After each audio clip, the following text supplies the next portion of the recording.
Olá pessoal, tudo bem? No tempo de Davi, as práticas religiosas eram politeístas e descentralizadas. Cada clã possuía sua autonomia, mas 2 a 3 vezes por ano, todos se reuniam nos santuários, principalmente durante os festivais agrícolas. No santuário, o fiel vai fazer o quê? Ele vai fazer os holocaustos, os sacrifícios, vai oferecer os grãos para Javé e vai pagar o dízimo. Ter um santuário era um excelente negócio. Esses animais que vão para o holocausto, vão para o sacrifício, esses grãos, vão vir da onde? Na maioria das vezes, do próprio santuário. O fiel vai comprar do santuário esses animais, esses produtos, vai oferecer para Deus e uma parte dessa oferta vai retornar para os sacerdotes, porque uma parte tinha que ser dado para os sacerdotes. Então os sacerdotes ganham 2 vezes. Eles vendem e depois vão receber uma parte de volta, que merecidamente deles. E, claro, vão receber também o dízimo. Então ter um santuário era muito importante para aquelas cidades. Muitas cidades dependiam do santuário para sobreviver. E isso acontece até os dias de hoje, pessoal. Isso não é típico do... O santuário não é algo da época somente de Davi, tá certo? Nós temos no mundo muitos santuários de muitas religiões, certo? Bom, mas para você ter um santuário, o santuário tem que oferecer algo de simbólico ao fiel. Senão o fiel não vai para lá. O que esse santuário tem que diz que ele é santuário? Que ali há a presença do divino. O que ele tem? Havia na época vários santuários. Santuário de Siquém. O santuário de Siquém foi onde Abraão ergueu o primeiro altar. Pô, quem não quer ir lá? Onde Abraão ergueu o primeiro altar. Todo mundo quer ir lá em Siquém. Betel, Jacó conversou com Deus. Quem que não quer ir no local onde Jacó conversou com Deus? Todo mundo. Siló guardava a Arca da Aliança. Durante muitos anos guardou a Arca da Aliança. Os hebreus, quando chegaram da sua peregrinação no deserto, se reuniram em Siló para ver com qual terras eles iriam ficar ali de Canaã, para fazer a partilha de Canaã. Uma história fantástica. Quem que não quer ir lá em Siló? Pois é, Davi está com um problema. Ele conquistou Jerusalém. Só que Jerusalém pertencia aos jebuseus. Os religiosos vão falar, olha, no início, no começo, Jerusalém pertencia aos israelitas. Depois que os jebuseus se apoderaram da terra. Essas terras que Davi foi de volta, ele tomou aquilo que já era dele. Mentira! Essas terras sempre foram dos jebuseus. Muito tempo antes de aparecer esse grupo de hebreus, essa leva de hebreus que apareceu, ninguém sabe de onde, a Bíblia diz que foi do Egito, é possível que tenha sido do Egito, não com toda aquelas histórias todas, mas tenha vindo realmente lá do Egito, provavelmente expulsos de lá, é bem possível, mas Jerusalém nunca havia pertencido aos israelitas, pertencia sim aos jebuseus. Davi foi lá, arrasou com o povo jebuseu e conquistou Jerusalém. Só que Jerusalém era uma cidade consagrada ao Deus, uma antiga divindade semita, Shalem. É consagrada ao deus Yahvé. Era um dos deuses principais. Obviamente que não havia só ele, havia outros deuses também, mas ele deu nome à cidade. Ele deu nome à cidade. Davi, então, ele quer transformar Jerusalém num centro político, num centro econômico, num centro militar e, sobretudo, num centro religioso. Mas para transformar num centro religioso tem que ter algo santificado ali. Tem que ter algo ali que faça o fiel ir até ali para fazer a sua ritualística. Senão o fiel não vai. Ele vai para Siquém, vai para Betel, vai para Siló, ele não vai lá para Jerusalém. Então Davi fica matutando o que ele vai fazer, né? E ele descobre: vou trazer a Arca da Aliança. Onde está a Arca da Aliança? A Arca da Aliança? A Arca da Aliança foi levada pelos filisteus. E depois?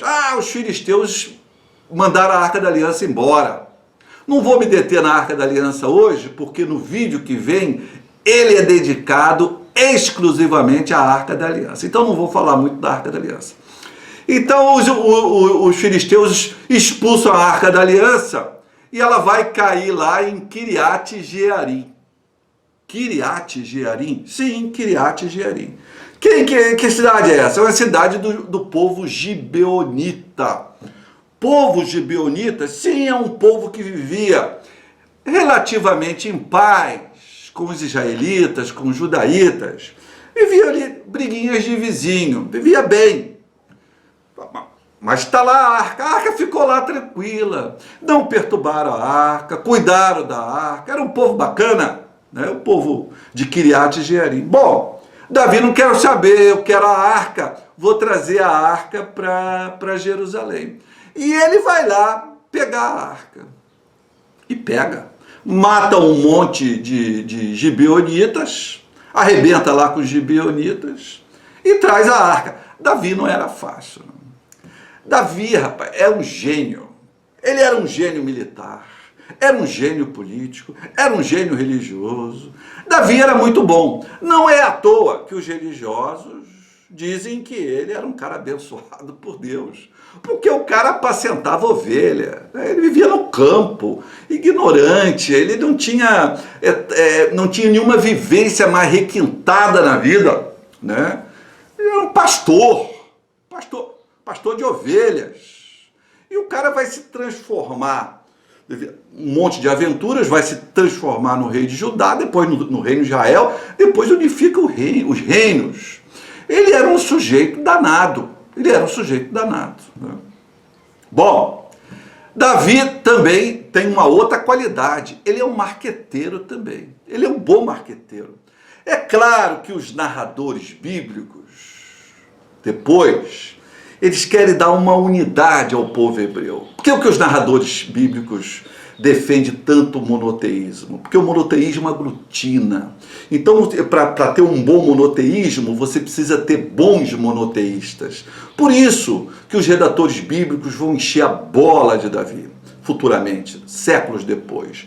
Porque precisa ter esses monoteístas poderosos, carismáticos. Não estou dizendo que Davi não era isso, provavelmente ele foi. Mas claro que isso foi hipertrofiado, porque qual era o grande medo dos intelectuais israelitas? A dissolução do povo de Israel, o povo desaparecer. E era uma preocupação boba? Não, era uma preocupação real. Quantos povos que nós, jebuseus, gibeonitas, o povo de Ugarite, aqueles povos todos desapareceram.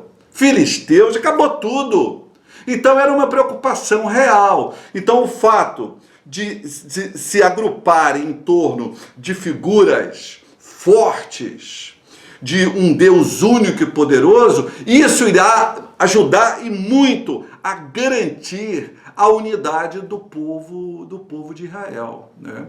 Então Davi é um gênio também do marketing. Ele não fala para o cumpicha dele, vai lá em Kiriat Jearim e me traz a arca para cá, para deixar ela aqui em Jerusalém. Ele não faz isso.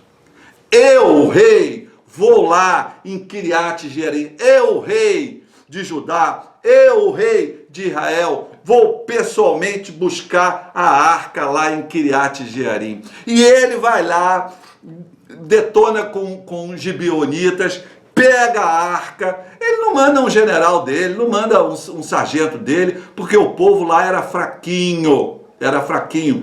E ele não manda, ele vai pessoalmente. E depois ele não volta para dormir, para descansar e tomar vinho lá em Jerusalém. Ele traz pessoalmente a arca. E ele não traz a arca escondido, não. Ele traz fazendo uma festa. Ele traz fazendo uma festa, uma bagunça danada, uma louvação. Ele não era fácil. Ele vem cantando, ele vem berrando, ele vem pulando, ele vem fazendo sacrifício, ele vem fazendo holocausto. Deve ter tomado muito vinho, ficou meio bêbado. Provavelmente até a roupa ele arrancou, ficou pelado. Aí a Mical ficou brava com ele, né? A esposa dele, uma das esposas, né? Mical dá uns porros nele. Você não tem vergonha? Tu és o rei de Israel, tá pelado na rua, dando pulo, feito aí um pobre mortal qualquer. Toma vergonha nessa cara. Ela dá uns porros nele daquele fenomenal, com razão. Os religiosos não suportam. Mical pecou.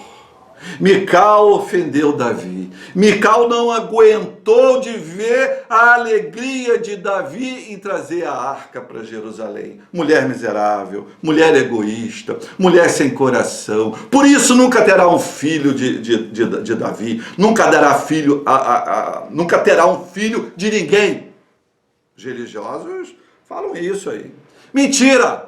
Davi nunca vai ter filho com Mical, não é por isso, porque Davi não quer nada com Mical. Davi não quer que Mical tenha filho, porque se Mical tiver um filho, esse filho carregará o sangue do rei Saul nas veias e é um concorrente para ele. Alguém assassiná-lo e colocar o menino no poder, porque carrega o sangue do rei Saul. Por isso que ela não vai ter filho. Ele traz Mical não para ser a sua apaixonada. Mical vai ser mais uma no harém. Ele quer que a filha do ex-rei de Israel seja mais uma do seu harém. É por isso que ele manda o general Abner ir buscar a Mical lá no reino de Israel. E o rei lá, um rei fraco, um rei sem força, manda a irmã que estava casada, como nós já falamos em outros vídeos. O marido fica chorando e ela vem de ser mais uma no meio de dezenas de outras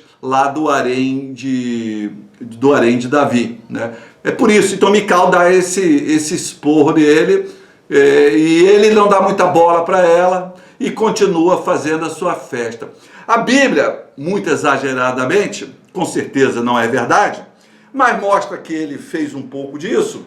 Diz que Davi, a cada 6 passos, matava um boi e um carneiro e dava para a população. Dava uma queimadinha na carne, sacrifício só, não fazia holocausto. Fazia um sacrifício. Ele fez também alguns holocaustos, mas fazia mais uma esquentadinha na carne ali, para sair um pouquinho de fumaça, para alimentar Deus.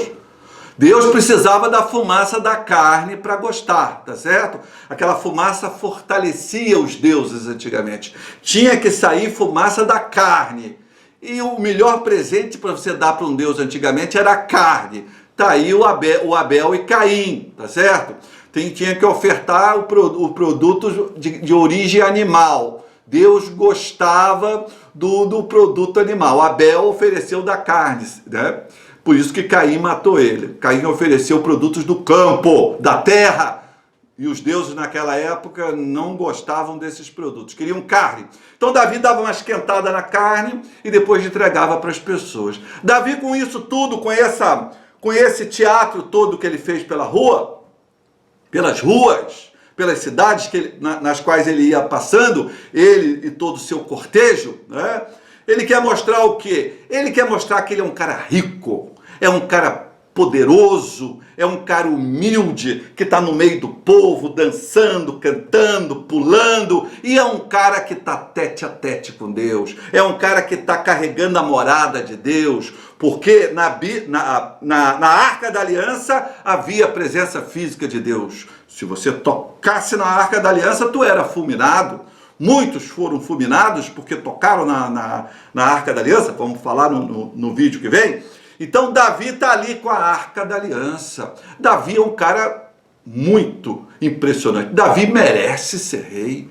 Ele é rico, é poderoso, é humilde, é guerreiro e é próximo ao divino. Ele é próximo ao divino.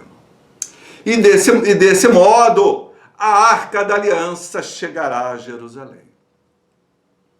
A Arca da Aliança irá legitimar Jerusalém como a capital de Israel e Davi como rei de Israel. Até o próximo vídeo, pessoal. Tchau!